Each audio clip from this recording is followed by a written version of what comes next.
حرمل تو اپنی ماں کی بھی نظروں سے گر گیا، دنیا کی ساری مائیں تو اصغر کے ساتھ ہیں۔ اس باب الحوائج کے صدقے میں مالک بے اولاد مومنین و مومنات کو اولاد کی نعمت سے سرفراز فرمائے۔ اب بلا تاخیر منبر محسن انبیاء پہ دعوت خطاب دیتا ہوں مجاہد ملت جعفریہ، سرمایہ ملت جعفریہ، وکیل مذہب حق کا سرکار علامہ محمد کاظم ترابی صاحب کو کہ وہ فضائل و مصائب محمد و آل محمد بیان فرمائے، اور ان کے فوراً بعد بحر المصائب عالی مرتبت جناب ذاکر غلام عباس کندانی صاحب وہ رونق افروز ممبر ہوں گے۔ خاندان طہارت میں بلند تر صلوات۔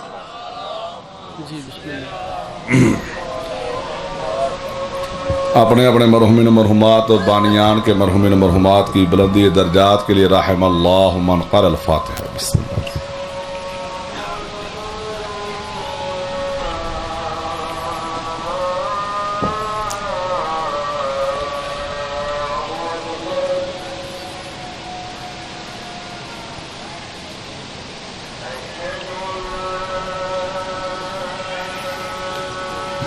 نحمدہ ونصلی علی رسول الکریم۔ اعوذ باللہ من الشیطان الرجیم، بسم اللہ الرحمن الرحیم۔ الحمدللہ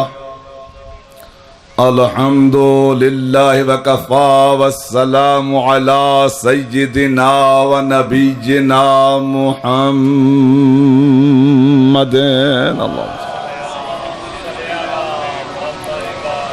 وَأَهْلِ بَيْتِ الطَّيِّبِينَ الطَّاهِرِينَ الشُّرَفَاءِ أَمَّا بَعْدُ فَقَدْ قَالَ سُبْحَانَهُ وَتَعَالَى فِي كِتَابِهِ الْمَجِيدِ وَخِطَابِهِ الْحَمِيدِ وَقَوْلُهُ الْحَقُّ۔ بسم اللہ الرحمن الرحیم۔ یا ایہا الذین آمنوا لا تتخذوا عدوی وعدوکم اولیاء تلقون الیہم بالمودۃ یخرجون رسولا۔ صدق اللہ العلی العظیم وصدق رسولہ النبی الکریم۔ اما بعد، بسم اللہ الرحمن الرحیم۔ انما یرید اللہ لیذھب عنکم الرجس اہل البیت ویطہرکم تطہیرا۔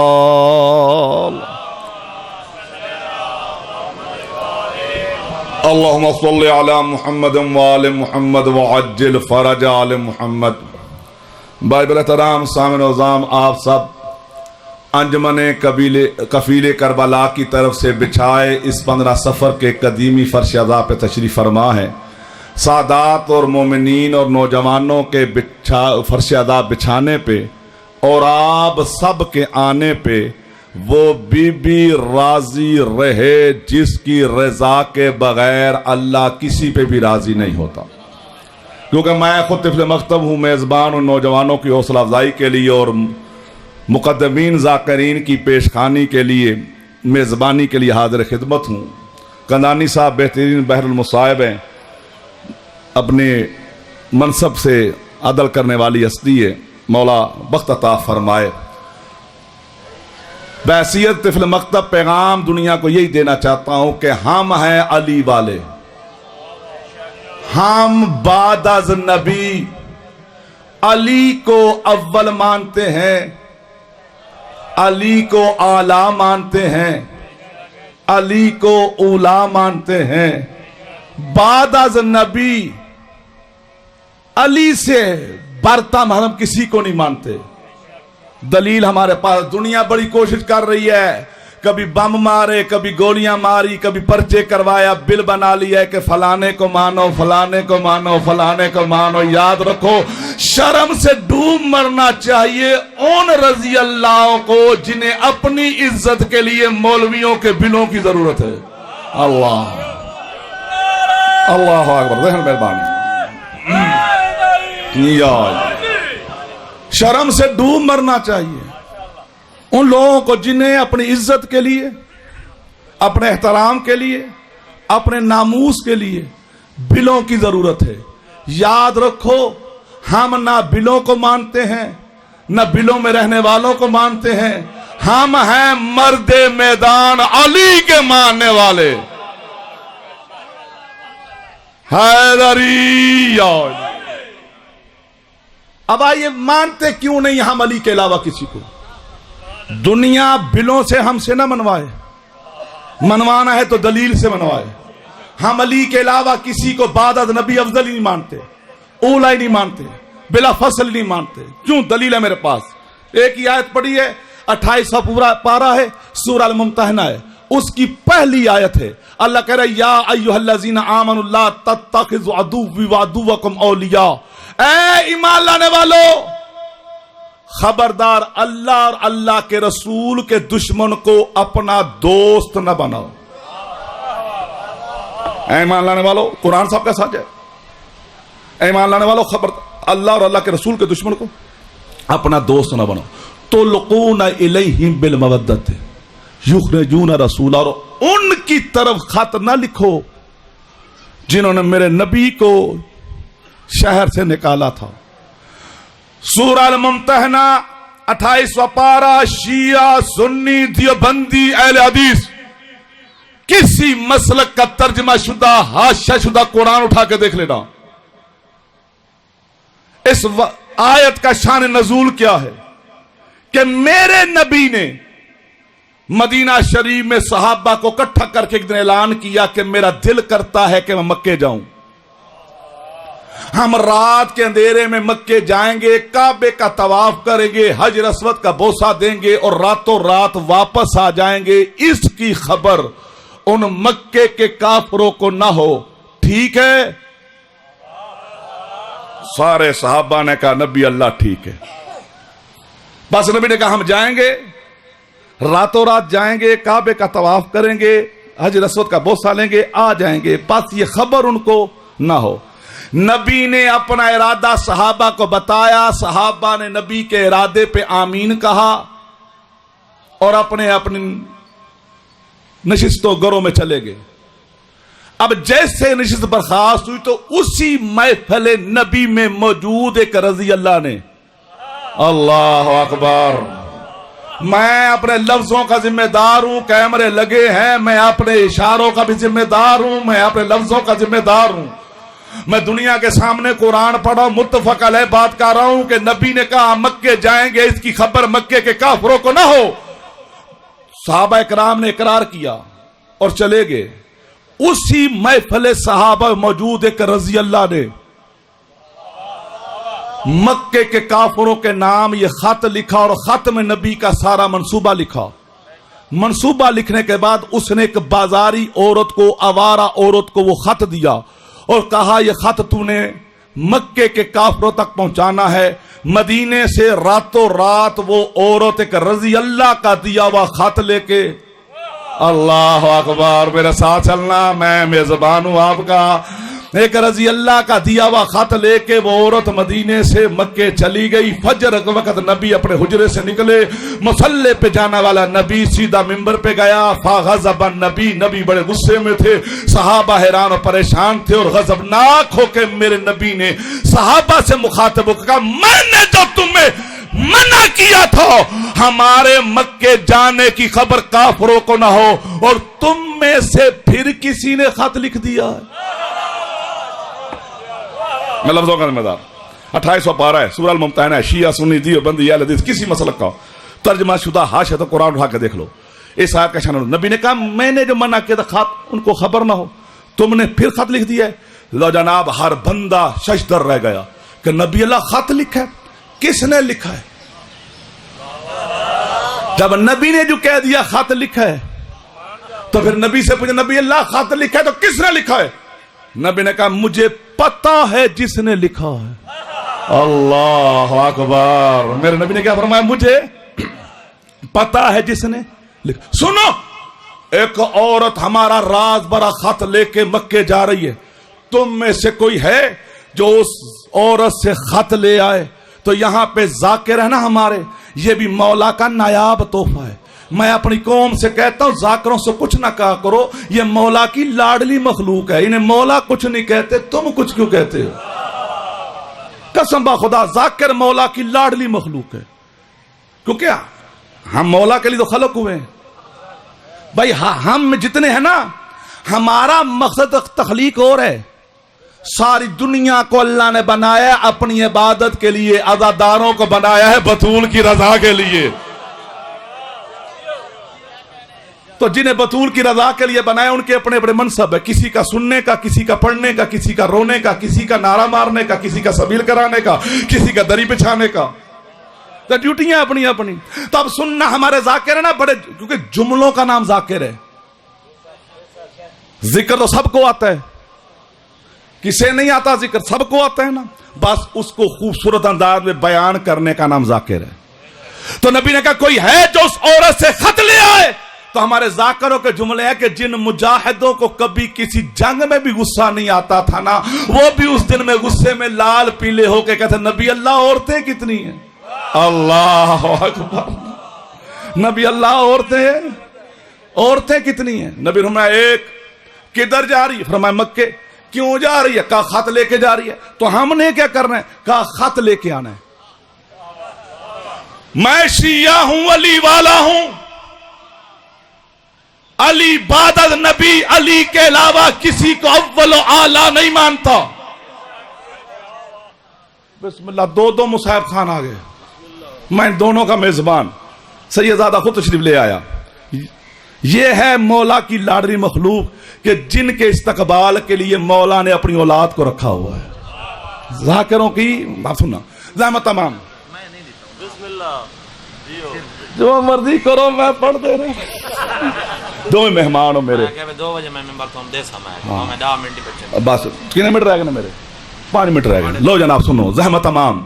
نبی نے کہا کوئی ہے خط لے کے آئے گا؟ تو بندے نے کہا، ہر بندہ بولا سن نبی اللہ میں جاؤں۔ نبی نے ایک بندے کو کہا تو جا۔